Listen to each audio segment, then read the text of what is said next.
멕시코의 어떤 마을에 온천과 냉천이 옆에서 가지런히 솟아나는 신기한 곳이 있었다고 합니다. 한쪽에서는 부글부글 끓는 온천이 솟아나고요.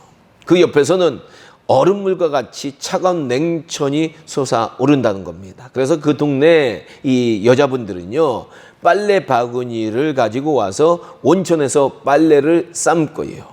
그리고 냉천에서 헹궈서 깨끗한 옷을 가지고 집으로 돌아온다라고 합니다. 그런데 이 모습을 보던 어떤 외국 관광객이 안내하던 이 멕시코 가이드에게 이렇게 물었다고 합니다. 이곳 부인들은 참 좋겠습니다. 아니 왜요?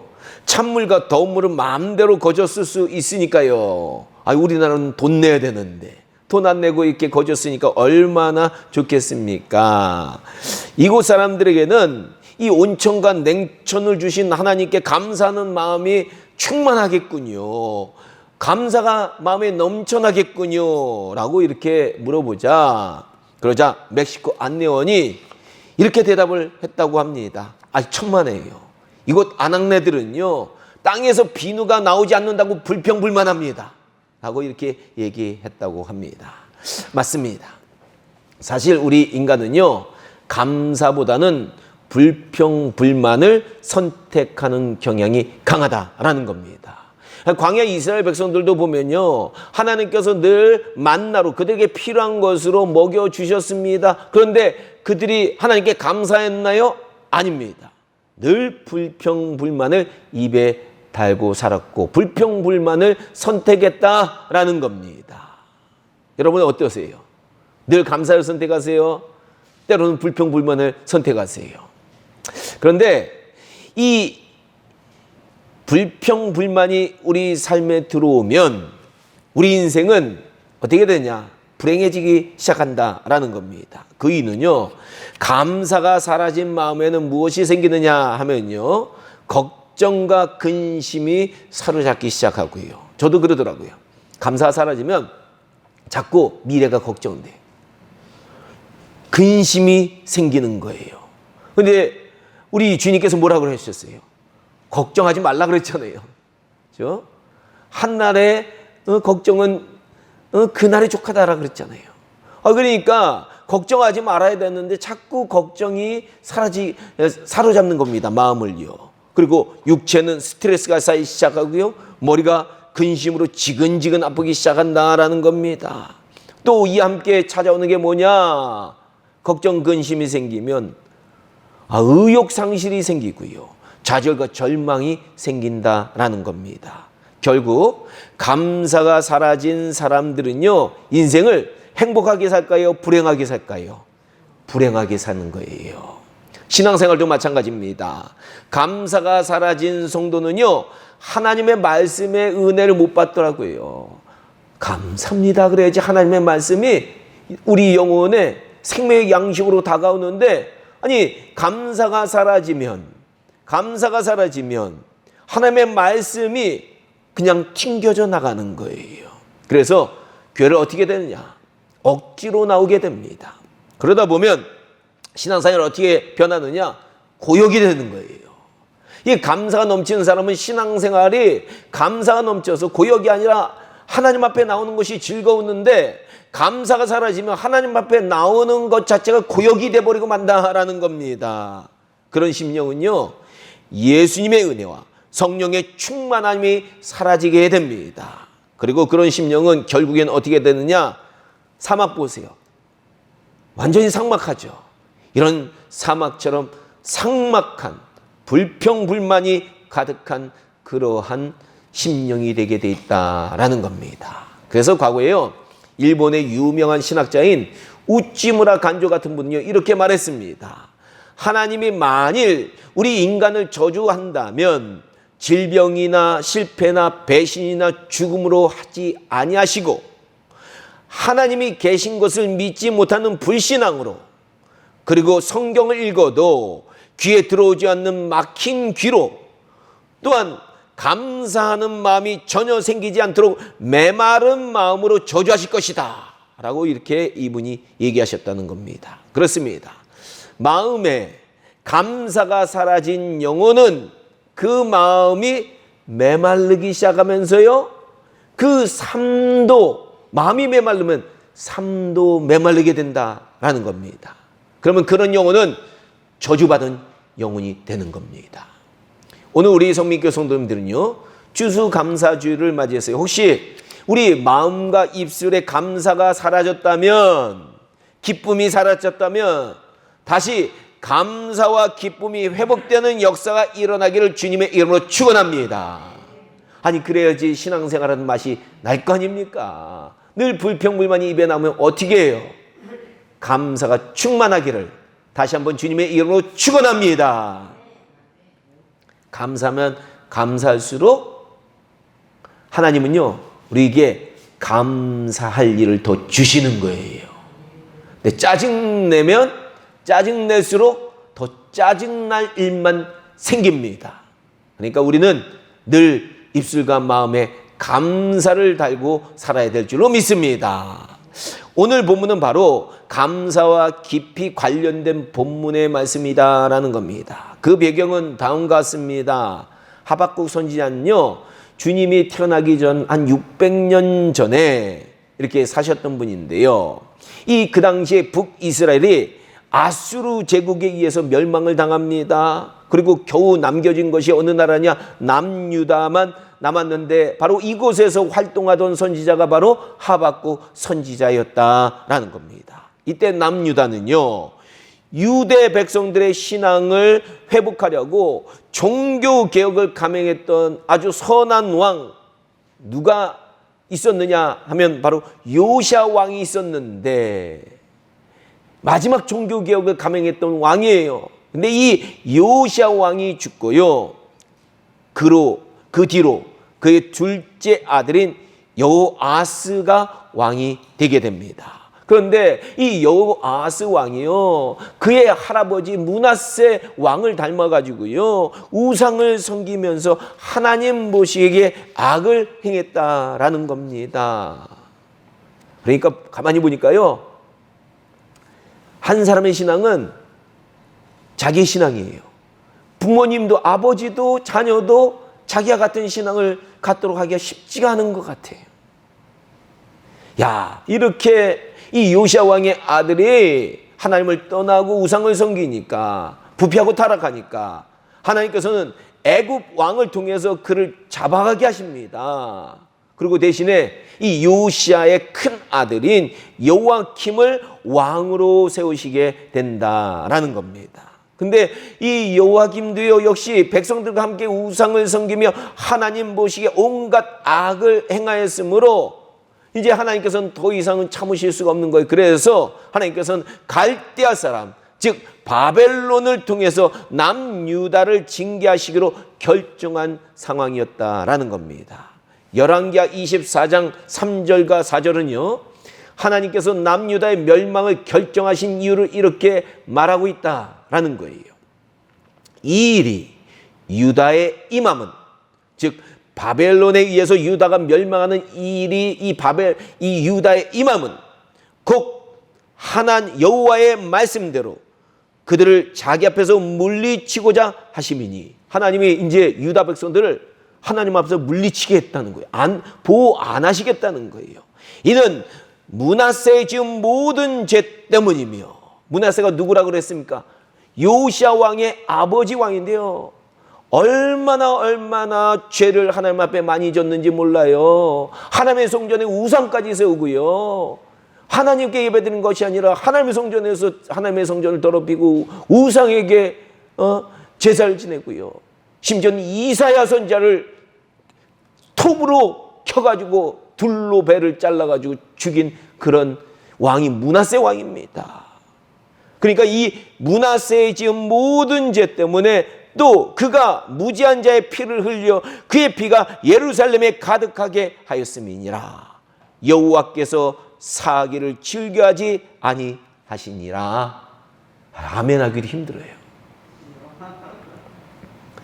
얼마나 이스라엘 땅에 죄가 가득했으면 우리 하나님은 용서하시기를 즐겨하시는 분인데 용서하시기를 즐겨하지 아니하신다라고 한탄하셨다라는 거예요.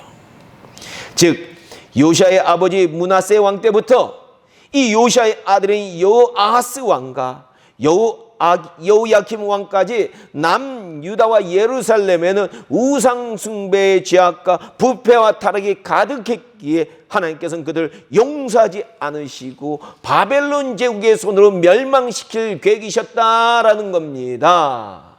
아니, 우리나라도 이런 거 보면요, 야, 이런 하나님의 결심 보면은 저는 가끔 두렵고 떨릴 때가 있어요. 왜?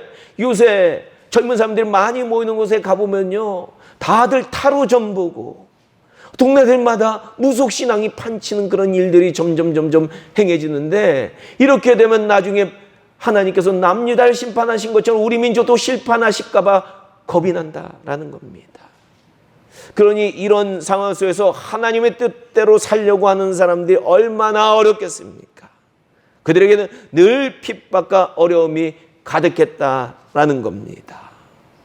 이럴 때 하박국 선지자가 바라보니까 이 상황이 도저히 이해가 안 되는 겁니다. 그래서 하나님께 항의조로요, 하박국 1장 2절부터 이렇게 기도를 했습니다. 여호와여, 내가 부르짖어도 주께서 듣지 아니하시니 어느 때까지니까? 내가 강포로 말미암아 외쳐도 주께서 구원하지 아니하시나이다. 왜 이 유대 땅이 이렇게 타락했는데 이 유대 땅을 구원하지 않으십니까? 라고 하나님께 이렇게 항변을 하는 겁니다. 어찌하여 내게 죄악을 보게 하시며 패역을 눈으로 보게 하시나이까? 겁탈과 강포가 내 앞에서 있고 그 땅에 보니까요, 서로 빼앗고, 그렇죠? 강포함이 가득한 거예요. 변론과 분쟁이 일어났나이다. 이러므로 율법이 해이하고, 이 당시 율법은 법이에요. 그 나라의 법입니다. 법이 해이해진 거, 무법천지가 된 겁니다. 정의가 전혀 시행되지 못하오니 이는 악인이 의인을 애워쌌으므로 정의가 굽게 하여짐이니이다.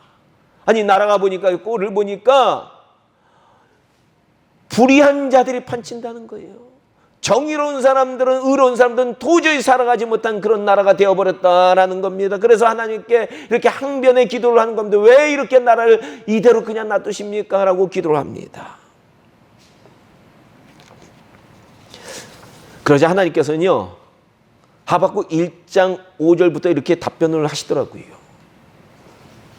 너희 생전에 내가 한 가지 일을 행할 것인데 너희가 믿진 않지만 내가 사납고 성급한 백성 갈대아 사람을 일으켜서 너희 경관 성읍을 취할 것이다. 이렇게 하면서, 이런 얘기를 하면서 하나님께서 하박국 2장에서 계속 이스라엘의 멸망에서, 남유다의 멸망에 대해서, 갈대아 백성들을 통해서 남유다가 멸망할 것을 계속 얘기를 하는 거예요. 즉 부패한 유다가 주변 강대국인 바벨론에서 멸망하라고 경고를 하신 겁니다. 아니, 그러니까 이 얘기를 듣다가 하박국 선지자는, 아니, 나라 좀 제대로 잡아달라고 그렇게 기도를 했는데 그 얘기를 듣고 충격을 받은 거예요. 그래서 하박국 선지자가 또 하나님께 항변합니다. 하박국은요, 좀 하나님께 항변을 좀 잘하는 스타일 같아요. 그렇죠? 뭐 감사하는 것보다 하나님께 늘 왜 이렇습니까 따지는 스타일이에요. 이 하박국 선지자가 또 어떻게 따지느냐? 아니, 하나님은 거룩하고 악을 용납하지 아니하시는 분이신데 유대 백성들보다도 더 악한 백성들인 바벨론 국가가 이 유대 나라를, 그래도 하나님을 알고 있는 이 유대 나라를 삼키는 것이 합당합니까? 라고 하나님께 또 항변을 합니다. 그리고 그는 하나님의 말씀이 너무너무 답답해서 그의 이러한 의문에 대해서 하나님께서 어떻게 응답하시는가 하고 파수꾼이 망보는 성내에 올라가서 하나님의 응답을 기다립니다. 얼마나 마음이 갑갑했으면 그냥 여기 있지도 못하고 땅에 있지도 못하고 높은 곳에 올라가서 하나님 도대체 왜 이런 얘기를 하셨습니까? 라고 하나님의 응답을 바라보는 거예요. 이때 하나님께서는요, 하박국 선지자에게 이렇게 응답하셨습니다. 하나님께서는 바벨론의 교만과 강포를 다 알기에 결국 저들도 자신들의 죄로 망할 것이다. 비록 바벨론을 유다를 징계하는 그 도구로 사용했지만 이 바벨론도 망하게 될 것이다 라고 얘기하십니다. 그렇지만 이때 아주 중요한 말씀을 하세요. 하지만 의인은 그 믿음으로 살리라. 이렇게 응답하신 거예요. 즉 유다는 바벨론에 의해서 멸망되지만 바벨론도 역시 그 죄로 멸망한다라는 겁니다. 그리고 이런 가운데서도 믿음으로 사는 자들은 하나님이 지켜주신다라는 겁니다.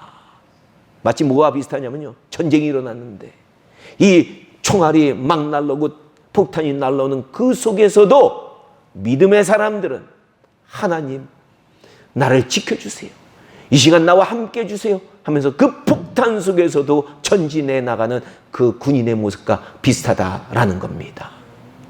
바로 이 하나님의 응답을 들은 하박국 선지자는요, 하박국 3장에서 하나님께 감사의 찬양으로 하박국서를 마치게 된다라는 겁니다. 분명히 악인에 대한 하나님의 심판이 있을 것이지만 그 속에서도 믿음으로 사는 자들은 하나님께서 지키신다는 하나님의 뜻을 확인하고 하박국 선지자는 하나님께 찬양하게 되었다라는 겁니다. 바로 이 찬양이 어디에서 나오냐? 하박국서 3장에서 하박국 선지자는 하나님의 그 놀라우심을 찬양했다라는 거예요. 오늘 본문이 바로 이 하박국 선지자의 감사 찬양의 핵심이다라고 할 수 있습니다. 그런데 이 본문을 자세히 읽어보면요, 하박국의 이 감사를 통해서 우리 믿는 자들이 어떻게 우리 인생에서 하나님께 감사를 해야 되는지 배울 수가 있다라는 겁니다. 그 첫 번째는 뭐냐 하면요, 환경에 상관없이 감사해야 된다라는 거예요. 본문 16절에서요, 하박국 선지자는 이렇게 말합니다. 내가 들었으므로 내 창자가 흔들렸고 그 목소리로 말미암아 내 입술이 떨렸도다. 무리가 우리를 치러 올라오는 환난 날을 내가 기다림으로 썩이는 것이 내 뼈에 들어왔으며 내 몸은 내 초에서 떨리는도다. 이 말씀을 쉽게 말하면요, 곧 하나님께서 유대 땅에 어려운 상황을 가져오실 것이다 라는 겁니다. 바벨론이 침범해서 수많은 사람들이 죽고요, 수많은 사람들이 노예로 끌려가는 심판의 상황이 펼쳐지게 될 것이다 라는 겁니다. 그런데 하박국은요, 이런 끔찍한 멸망의 상황이 곧 찾아올 것을 알고도 하나님께 감사를 올려드렸다라는 겁니다.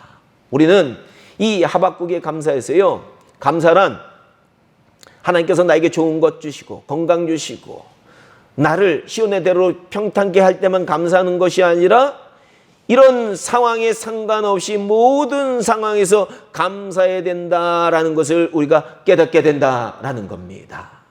신약 성경에 보면요, 범사에 감사하는 유명한 분이 나오죠. 이분은 복음을 전하다가 감옥에 갇혔어도 감사했고요, 살점을 찢어내는 수많은 채찍을 맞으면서도 감사했고요, 심지어는 그가 네로 황제의 칼에 목이 잘려가지고 그 목이 댕굴댕굴 굴르면서도 예수 예수 예수 하면서 하나님께 감사했던 분이다라는 겁니다. 이분이 누굽니까? 바로 사도 바울입니다. 그는 데살로니가전서 5장 16절부터 이렇게 말했어요. 항상 기뻐하라, 쉬지 말고 기도하라, 범사에 감사하라. 근데 우리는 감사할 조건이 있을 때만 감사한다고요? 아니잖아요. 하나님의 뜻은 범사에 감사하는 거예요. 이는 그리스도 예수 안에서 너를 향하신 하나님의 뜻이니라. 아멘. 또 우리 사도 바울은요, 빌립보서 4장 11절에서 어떤 형편에든지 나는 자족하기를 배웠노니 라고 말하고 있습니다. 즉 그리스도인들은요, 상황에 상관없이 자족하면서 만족하면서 감사해야 된다는 것을 우리에게 사도 바울은 그의 인생을 통해서 가르쳐 주었다라는 겁니다. 부디 우리 성민교회 성도님들은요, 이 추수감사절 예배 이후로부터는요, 이 상황이 좋아야지만 감사하는 것이 아니라 상황에 상관없이 하나님께 늘 감사하는 저와 여러분들이 다 되시길 주님의 이름으로 축원합니다. 이 상황 보고 감사하면 안 되겠더라고요.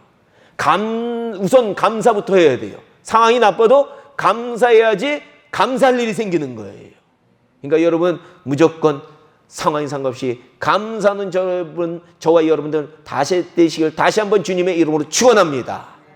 둘째로 오늘 본문은요, 우리는 보이는 것들보다는 보이지 않는 하나님을 바라보며 감사해야 된다라는 것을 우리가 깨닫게 됩니다. 하박국이 살던 당시는요, 유대 땅에 하나님께서 죄를 너무 많이 지니까 비를 잘 안 내려주세요. 가뭄이 많이 들었습니다. 그래서 바다의 소출이 현저히 줄어들던 그런 시기였습니다. 그런데 설상가상으로 이제는 바벨론이 침략해서 온 국토를 유린하게 되고요, 그 적은 소출조차도, 아니 유다 사람들이 그동안 모았던 것, 가지고 있었던 모든 것을 침략자들에 의해서 빼앗길 그런 상황이 다가오고 있다라는 겁니다. 그러나 하박국은요, 이런 상황에서도 17절에서 다음같이 감사하고 있다라는 거예요. 그 유명한 말, 찬송에도 나오는 그 유명한 감사를 합니다. 비록 무화과 나무가 무성하지 못하며 포도나무에 열매가 없으며 감람나무에 소출이 없으며 밭에 먹을 것이 없으며 우리의 양이 없으며 외양간에 소가 없을지라도 나는 여호와로 말미암아 즐거워하며 구원의 하나님으로 말미암아 기뻐하리로다. 아멘. 저는 옛날에 이 말씀이 싫었었어요. 아니 없는데 어떻게 감사해? 없는데 어떻게 감사해? 근데 아니더라고요. 근데 그게 아니더라고요. 이 하박국의 고백은요, 자신은 보이는 무화과 열매나 포도 열매나 감람나무 기름이나 밭의 먹거리나 양이나 소 같은 물질적으로 보이는 것보다 보이지 않는 하나님께 그 삶의 가치를 두겠다라는 고백임을 우리에게 알려준다라는 겁니다. 우리 성민교회 성도님들은요, 이 하박국 선지자의 고백이 가슴에 와닿는지 모르겠어요. 아니 저는 이게 정말로 가슴에 와닿아요. 아, 이런 고백을 했구나 이분이. 진짜 나도 하박국 선지자처럼 하나님 한 분만이면 만족합니다라는 고백이 우리에게 있느냐라는 거예요. 야, 이런 고백이 나오면 이런 분요, 세상보다 정말로 하나님을 더 사랑하는 분이다라고 할 수 있습니다. 우리 크리스천들이요, 신앙생활에 참 기쁨을 누린 때가 언제냐 하면요, 세상에 보이는 물질로 인해 기뻐하는 것이 아니라 나의 참된 근원이 되시고 나의 창조자 되시고 나의 구원자 되시는 하나님을 기뻐하기 시작할 때 우리 크리스천들은 참된 기쁨을, 신앙의 기쁨을 누리게 된다라는 겁니다. 즉 우리는요, 하나님 한 분만으로 기쁨을 깨닫기 시작할 때 영혼의 참된 감사가 그 영혼 속에서 흘러나오게 된다라는 겁니다. 하박국 선지자가 바로 이것을 깨달은 것이다라는 겁니다. 세상에 보이는 것들보다 영원하신 그 하나님, 이분을 깨닫고 이분이 가장 가치가 있는 분이구나라는 것을 깨닫기 시작했다라는 거예요. 우리도 이 인생에서 고민하고 고뇌하면서 기도 많이 하는 게 뭐냐면, 물질 때문에 고민 많이 하잖아요. 고난 때문에, 어려움 때문에 고민 많이 하잖아요. 괴로워하잖아요. 근데 우리 영혼이 하나님을 기뻐하지 않고 하나님께 감사하지 않은 것 때문에 우리가 고민하고 갈등하고 그런 건 제가 성도들 보니까 별로 없더라고요. 이것 때문에 갈등해야 돼, 이것 때문에 고민해야 돼. 우리는요, 크리스찬들은. 아마 하박국 선지자가 깨달은 것은요, 무화과 나무, 포도나무 열매, 감람나무, 밭의 소출, 우리의 양과 외양간의 소, 이런 것들은 하나님께서 부르시면 가지고 가지 못하는 것이다. 하나님께서 우리를 부르실 때 이런 거 가지고 가나요? 못 가지고 갑니다. 이런 거 깨달은 거예요. 심지어는 그가 그렇게 염려하던 유대 나라도 하나님 앞에 아무것도 아니다라는 것을 그는 깨달은 것 같아요. 우리는 때로는요, 야, 나라와 민족이 매우 중요하다 이렇게 생각하는 사람도 많아요. 그러나 영원하신 하나님 앞에 이런 거 아무것도 아닙니다. 우리가 세상 떠날 때 대한민국 국적 가지고 가나요? 대한민국 패스포트 가지고 천국 가나요? 절대 아니에요. 나라도 아무것도 아니에요. 민족도 아무것도 아닙니다. 우리에게 정말로 중요한 분은 누구냐? 영원하신 우리의 근본 되시는 하나님이다라는 거예요. 아마 하박국 선지자가 하나님의 응답을 들으면서 이것을 깨달은 것 같아요. 그래서 하박국 선지자는 바벨론에 의해서 패망할 자신의 유대 나라에 대한 걱정도 이제 내려놓는 거예요. 하나님께 맡기게 됩니다. 그리고 그는 누구만 바라봅니까? 하나님 한 분만 바라보는 거예요. 내가 이분만 바라봐야 되겠다. 세상 어떤 것도 나에게 소망이 안 되는구나 라고 하나님만 바라보게 되었다라는 겁니다. 이런 깨달음이 찾아왔을 때 하박국 선지자는요, 오늘 본문 19절에서 이렇게 고백을 했다라는 거예요. 주 여호와는 나의 힘이시라. 하나님 바라보면 하나님이 나의 힘이 된다는 걸 깨닫습니다. 나의 발을 사슴과 같게 하사 나를 나의 높은 곳으로 다니게 하시는도다. 아멘. 즉 하나님 한 분만이 나의 기쁨과 즐거움임을 깨닫고 난 하박국은요, 하나님과 비교해서 무화과 나무의 열매나 포도 열매나 감람나무 기름이나 밭의 먹거리나 양이나 소 같은 것들, 내 통장에 있는 돈이나 또 그가 그렇게 걱정했던 유대 나라 같은 이 나라나 민족이나 이런 것들 가만히 보니까 낮은 거라는 거예요. 높은 것이 아니에요. 높은 가치가 아니라는 거예요. 아주 낮고 낮은 것이라는 겁니다. 그래서 하박국 선지자는요, 이 깨달음 후에 그의 영혼은 사슴같이 변합니다. 영혼이 가벼워진 거예요. 그래서 세상 낮은 것들이 아니라 하나님이라는 정말로 높이 계신 분을 바라보면서 그의 영혼은 높은 곳을 다니게 되는 것을 느끼게 되었고, 이것을 노래한 것이 바로 하박국 3장의 그의 찬송이다라는 겁니다. 바로 인생의 참된 감사는요, 하나님과 비교해서 세상 어떤 것도 아무것도 아니고 정말로 이런 것들은 낮은 것이란 것을 깨달을 때 우리의 영혼 속에서는 하박국 선지자처럼 감사의 찬송이 솟아나게 된다라는 겁니다.